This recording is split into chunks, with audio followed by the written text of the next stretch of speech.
కళ్యాణ్ కు చెక్ చెప్పేందుకు చంద్రబాబు వ్యూహాత్మక ఎత్తుగడ వేస్తున్నట్లు తెలుస్తోంది. పవన్ కళ్యాణ్ కు పోటీగా మరో స్టార్ హీరోని చంద్రబాబు చేరదీయనున్నారని వార్తలు వస్తున్నాయి. పవన్ కి పోటీగా స్టార్ హీరో మహేష్ బాబుని రంగంలోకి దింపనున్నారా అంటే ప్రస్తుత రాజకీయ పరిణామాలు చూస్తుంటే నిజమే అన్న సందేహాలు కలుగుతున్నాయి. 2014 ఎన్నికల్లో టీడీపీకి సపోర్ట్ చేసిన జనసేన అధినేత పవన్ కళ్యాణ్ ఈ ఎన్నికల్లో ఒంటరిగా బరిలోకి దిగుతున్నారు.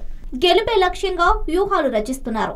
చంద్రబాబు ఓటమే లక్ష్యంగా పెట్టుకున్నారు. దీంతో చంద్రబాబు కూడా పవన్ కి చెక్ చెప్పేందుకు వ్యూహాలు రచిస్తున్నారు. అందులో భాగంగా ఇండస్ట్రీకి చెందిన సూపర్ స్టార్ మహేష్ బాబుని అస్త్రంగా వాడుకోనున్నారని సమాచారం. పవన్ కళ్యాణ్ దూరమైన లోటును మహేష్ బాబుతో పూడ్చుకోవడానికి టీడీపీ ప్రయత్నిస్తోందని సమాచారం. సూపర్ స్టార్ కృష్ణ సోదరుడు ఘట్టమనేని ఆదిశేషగిరిరావును పార్టీలో చేర్చుకోవడం ద్వారా మహేష్ బాబు మావాడే అనే సంకేతాలు పంపే పనిలో చంద్రబాబు ఉన్నారట. ఇటీవలే వైసీపీకి రాజీనామా చేసిన సూపర్ స్టార్ కృష్ణ సోదరుడు ఆదిశేషగిరిరావు త్వరలోనే టీడీపీలో చేరనున్నారు. టీడీపీ నేతల బృందం బుర్రిపాలెం వెళ్లి ఆయన్ను పార్టీలోకి ఆహ్వానించింది. బుద్ధ వెంకన్న, ఆలపాటి రాజా, గద్దె రామ్మోహన్ రావు, వర్ల రామయ్య, జలీల్ ఖాన్ తదితరులు ఇందుకోసం బుర్రిపాలెం వెళ్లారు.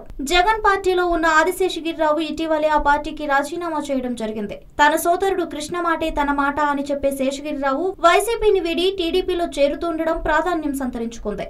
సూపర్ స్టార్ కృష్ణకు 80ల నుంచి కాంగ్రెస్ పార్టీతో అనుబంధం ఉంది. మొదట్లో ఎన్టీఆర్ తో అనుబంధం నేర్పినా రాజీవ్ గాంధీ హయాం నుంచి ఆయన హస్తం పార్టీలోనే ఉన్నారు. 1989లో ఏలూరు నుంచి ఎంపీగా గెలిచిన ఆయన తర్వాతి ఎన్నికల్లో ఓటమి పాలయ్యారు. వైఎస్ రాజకీయాల్లో ఉన్న సమయంలో కృష్ణ ఫ్యామిలీ ఆయనకు నైతిక మద్దతు ప్రకటించింది. ప్రస్తుతం ఆయన ఏ పార్టీకి మద్దతు ఇవ్వడం లేదు.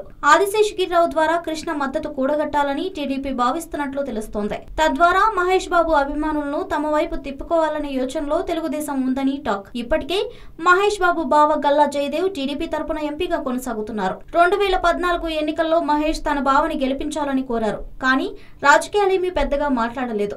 ఈసారి మహేష్ బాబాయిని కూడా తన పార్టీలోకి రప్పించడం ద్వారా సూపర్ స్టార్ మావాడేనని ఫ్యాన్స్ కి సంకేతాలు పంపడమే టీడీపీ ఉద్దేశంగా కనిపిస్తోంది.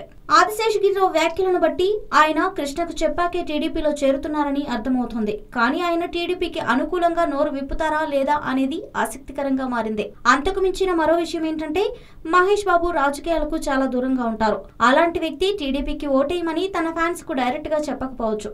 కానీ ఆదిశేషగిరిరావు, గల్లా జయదేవ్ను ఎన్నికల బరిలో నిలిపి వారి తరపున మహేష్ తో ప్రచారం చేయించడం వలన సూపర్ స్టార్ ఫ్యాన్స్ ను తమ వైపు తిప్పుకోవాలని టీడీపీ భావిస్తూ ఉండొచ్చు. 2014 ఎన్నికల్లో పవన్ కళ్యాణ్ మద్దతుతో టీడీపీ విజయం సాధించింది. ఈ ఎన్నికల్లో మాత్రం టీడీపీ ప్రత్యర్థిగా పవన్ బరిలోకి దిగుతున్నారు. ఇలాంటి తరుణంలో పవన్ తో సమానమైన ఫ్యాన్ ఫాలోయింగ్ ఉన్న మహేష్ మావాడే అని అనిపించుకోవాలని టీడీపీ ఆరాటపడుతుందని తెలుస్తోంది. హలో, మిమ్మల్నే యోయో టీవీ యాప్ డౌన్లోడ్ చేసుకున్నారా? ఇంకా లేదా? మీ యాప్ స్టోర్కి వెళ్ళి వెంటనే డౌన్లోడ్ చేసుకోండి.